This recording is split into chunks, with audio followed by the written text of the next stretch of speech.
Hey everybody, welcome back. Mr. Anderson here with you again, section 8.2 in Algebra 2.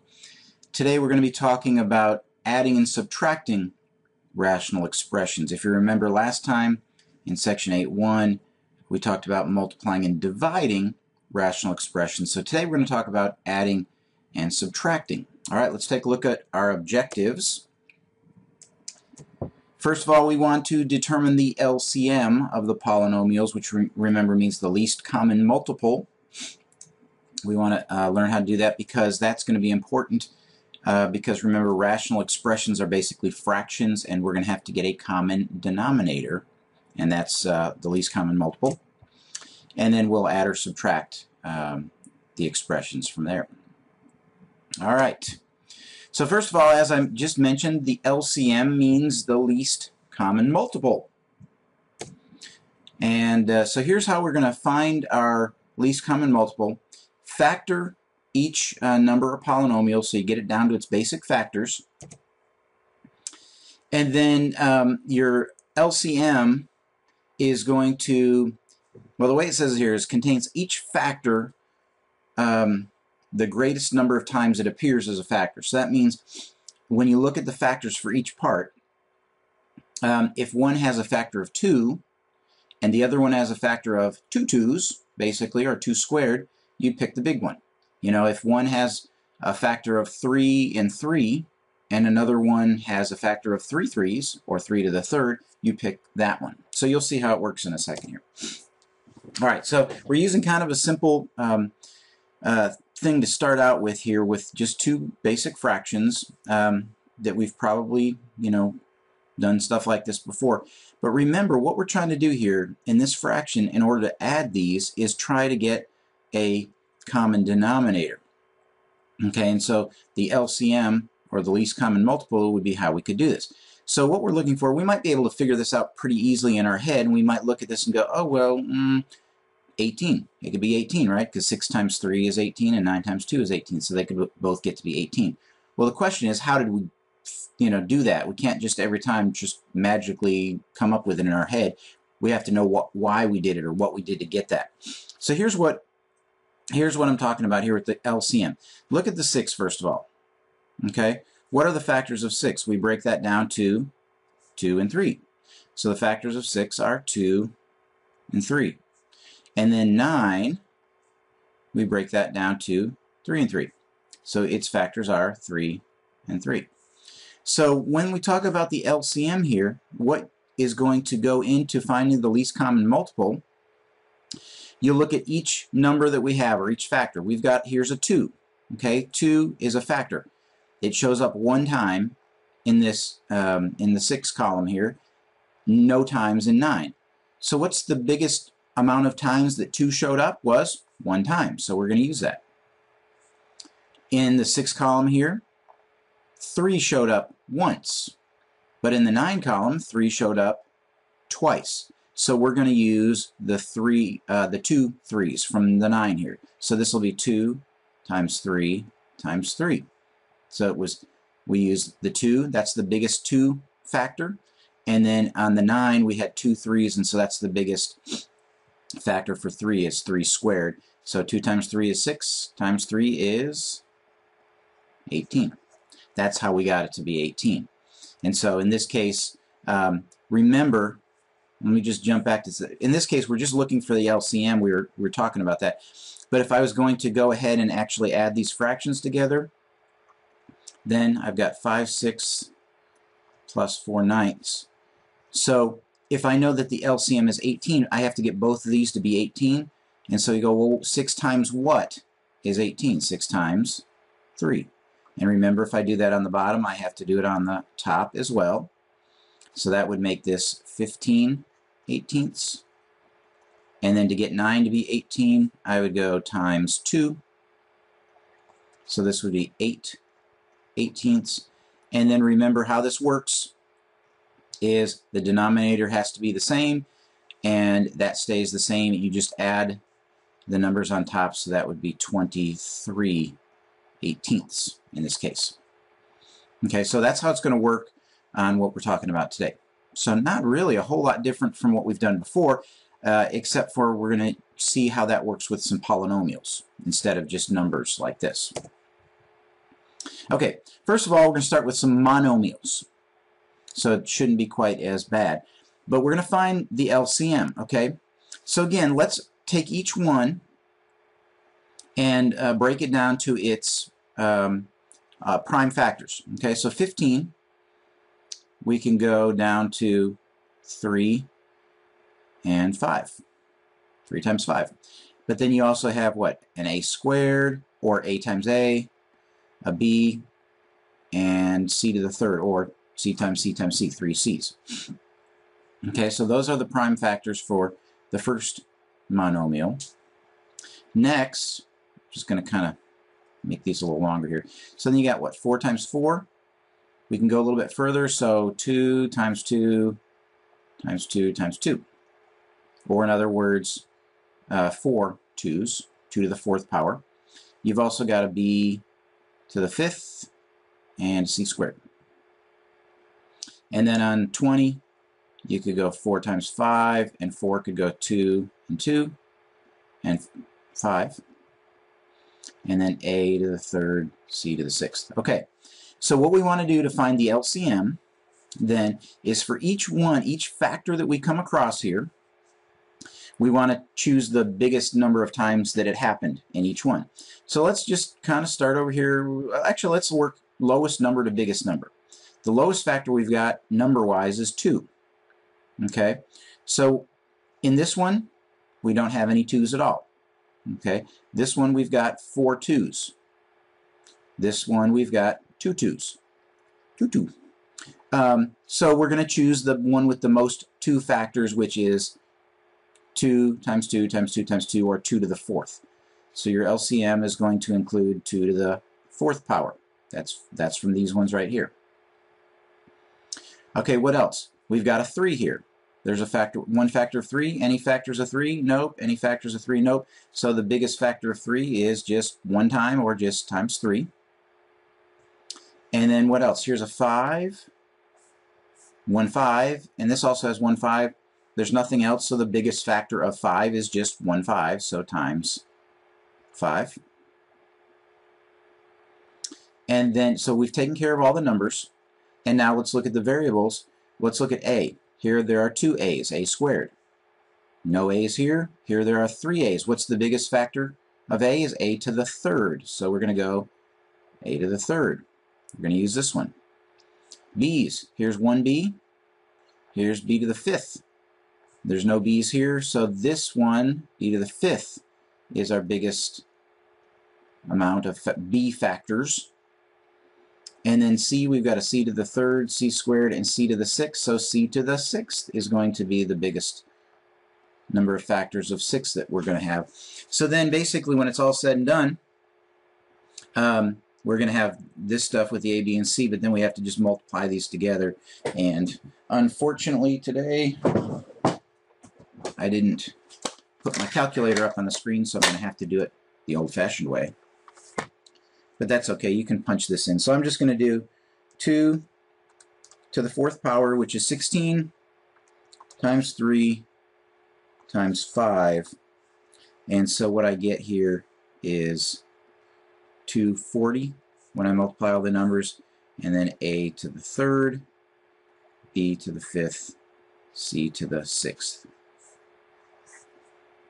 Okay? So 240, a to the 3rd, b to the 5th, c to the 6th, that is my least common multiple. Alright, so that's with monomials.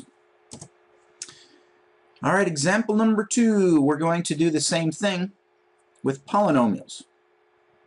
So just like before, we have to find break it down factor-wise to its prime factors, or as low as we can. And when it comes to polynomials, that means we are going to factor it. That's why they call it factoring. We're trying to find its prime factors. So remember, always look for a GCF first.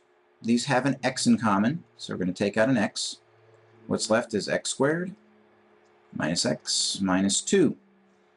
So we factored this a little bit. Can we factor this some more? Perhaps.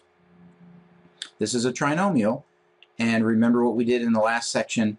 We said, well, what times what is a -2, but adds up to be -1? That would be -2 and +1. So that means this could factor down a little bit further to x minus 2 and x plus 1. Okay, so basically here are all the factors of this x to the third trinomial, x, x minus 2, and x plus 1. Now we have to factor down the second trinomial. What times what is 4, but adds up to be a -4? Well, that's going to be -2 times -2 is +4, but when we add them, we get a -4. So the factors on that one are going to be x minus 2, x minus 2. Okay, so we've broken these down, and to find the LCM, then for each factor, we're going to pick the biggest amount of times it comes up. So one factor that we get here is x. Just x by itself, nothing else attached to it. Is there an x over here at all? By itself, not attached to anything? No. So this is the biggest one. That's the biggest factor. We're going to use x. Okay, here's an x minus 2. I have one factor of x minus 2 here. Over here I have 2 factors of x minus 2. So I'm going to pick the biggest one, which is these 2 over here. I'm going to use those. So I'm going to say x minus 2 and x minus 2, or you could, if you wanted to save some time, write x minus 2 squared. That would be fine. And then there's also a factor of x plus 1. There's nothing over here, so then we're going to use the x plus 1 also. So we've got our LCM is x times x minus 2 squared times x plus 1. Or again, you could write that out as x minus 2 times x minus 2. Okay? Hopefully you're starting to see kind of what's going on there, but basically you're just factoring this down, whether it's a number or whether it's a polynomial, and you just find each factor and you take the biggest amount of times that comes up on each part. So that's our LCM there. All right, adding and subtracting rational expressions. Basically, this is just a review of adding and subtracting fractions. It's really the same thing. So if you notice here when we're adding, remember you have to have a common denominator. So you have to have a common denominator. So basically what all this mess is saying right here is if they're different denominators, you have to take like b, you can multiply it times d to get bd, and then the d times b to get bd. So they both have the same denominator, b and d, and you just have to do it top and bottom. So when you multiply by d, you also multiply by d on the top, and when you multiply by b, you also multiply by b on the top. Both those. And then when you add them, the denominator stays the same, and you just add the stuff on top. Okay, same thing for subtraction down here, except for you're subtracting instead of adding. Okay, it's just a quick little review on adding and subtracting fractions, really, is all that is. So let's look at a few examples, and then we'll be done. This is going to be probably a short one today. All right, so we want to add these two things together. They have different denominators. So in order to get these to be the same, basically I am going to find the LCM. That's what we were just working on. So if I find the LCM between these two denominators, then I can just add the stuff on the top. Okay, so let's kind of break this down here and see what we got. What are our, of 6b, what are our prime factors of 6b? We can take that down to 2 times 3 times b. Okay, those are our factors there.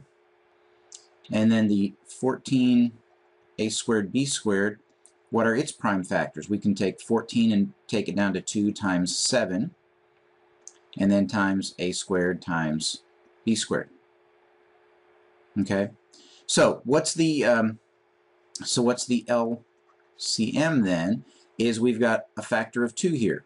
One factor of 2, one factor of 2, that's the same. So we're just going to use one factor of 2. 3, there's no other 3's here, so we're going to use the 3. And the 7, there's no other 7, so we're going to use 7. So we had to use all of those. A squared, there's no a's here, so I'm going to use a squared. And then b's, there's one b here and there's two b's here. We pick the biggest one, the b squared. So basically, then, our LCM here is 2 times 3 is 6, times 7 is 42, a squared b squared. That's our LCM. Now, that's not our answer here. We're not just trying to find the LCM, but that's what the denominator is going to have to be in both of these situations. So what you want to ask yourself then is, what do I have to multiply 6b times to get this? Well, I have to go 6 times 7 to get 42. So I'm going to multiply this times 7. What else? I don't have any a's here, so I'm going to have to multiply a squared. And I've got 1b already. What would make it b squared is 1 more b. So I have to multiply this by 7a squared b to get the LCM. And that means I have to do it on the top, the same thing on top. So 7a squared b. All right, so what does that give me on the top? 7 times 5, 35. A squared times a squared is a to the 4th. And there's no b there, so, or there's a b here but not here, so it's just a b. And then on the bottom, 7 times 6 is 42. A squared. And b times b is b squared. And remember again, 42 a squared b squared, that's what we want for our common denominator there. And so then what do we have to do to get this to be an LCM, or a common denominator of 42 a squared b squared? Well, we already got the a squared and we already got the b squared. We already got that part of it. So all we have to do is 14 times what would give me 42. And that's going to be 14 times 3, right? 14 times 3 is 42. You also have to do it to the top. So what we end up with here is 9 times 3, 27. And on the bottom, 3 times 14 is 42. And then you've got your a squared b squared already. And so when you combine these, remember, when you add fractions, the denominator stays the same. So I'm going to have a denominator of 42, a squared b squared, and then I just add these together. They are not like terms, so I cannot actually combine them. I just have to write it as 35 a to the 4th b plus 27. That would be my answer. Okay, it's basically just like what you have done before in adding fractions together, except for you've got all the a's and the b's and whoops and all that kind of stuff. Okay, one more example. All right, now we've got some polynomials instead of monomials, and so let's again find out what our LCM would be between the bottom two things. Well, let's factor these down. So on this one I can take out a 3. So for this one over here I can take out a 3. I've got 3 times x minus 5. That's the basic factors there. On this one, on the 6x minus 30, well, we can take out a 6, but I'm even going to go a little bit further and break that 6 down to, instead of 6, I'm going to make it 2 times 3, because 2 times 3 is 6. And when I take 6 out, what do I have left?